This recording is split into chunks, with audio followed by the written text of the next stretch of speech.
Imagine having a coworker who is obsessed with turtles, never misses a second of work, and then one day just vanishes. And you are the main suspect. This is the setup for the coworker. In the first part, we get to see Natalie's perspective and Dawn's emails to Mia. Now, Natalie is this extroverted saleswoman, while Dawn is this very introverted accountant who is obsessed with turtles.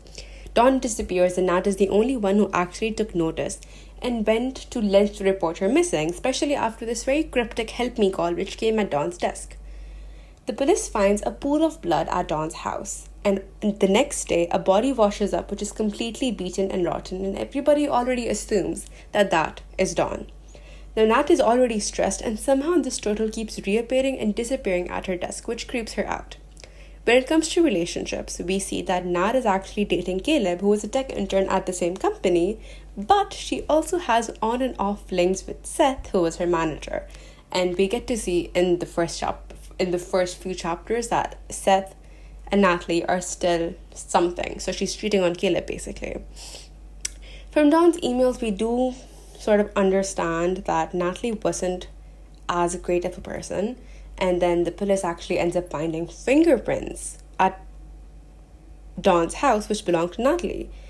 Now, Natalie ends up stopping her fling with Seth after his wife tells her to back off. And then in the interviews, everybody just made it seem that Natalie was bullying Dawn. And Natalie specifically asked Caleb, who was her boyfriend, to lie to her during the interview, which is so stupid. Like, if you were home alone, you could just say that instead of asking for somebody to lie to you.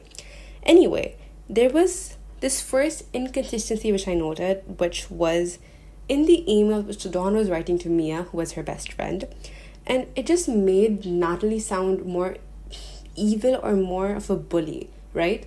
Because we could hear the same incident from Natalie's perspective, and she would have not done whatever crazy things Dawn was mentioning.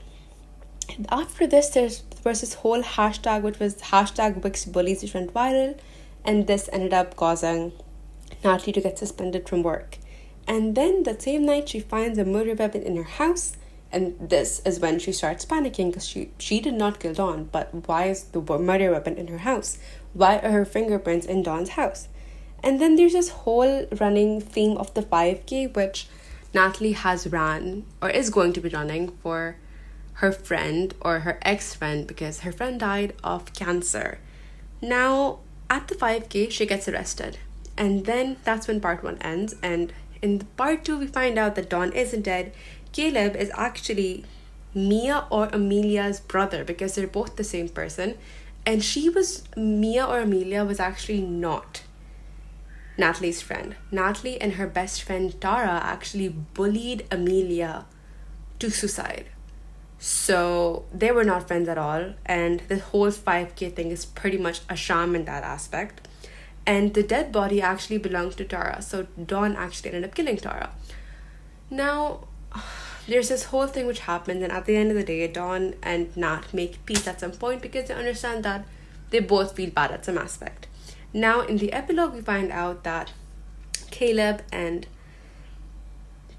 Dawn get engaged, Seth and Natalie are together, and then we find out that Natalie actually killed Seth's wife after the divorce.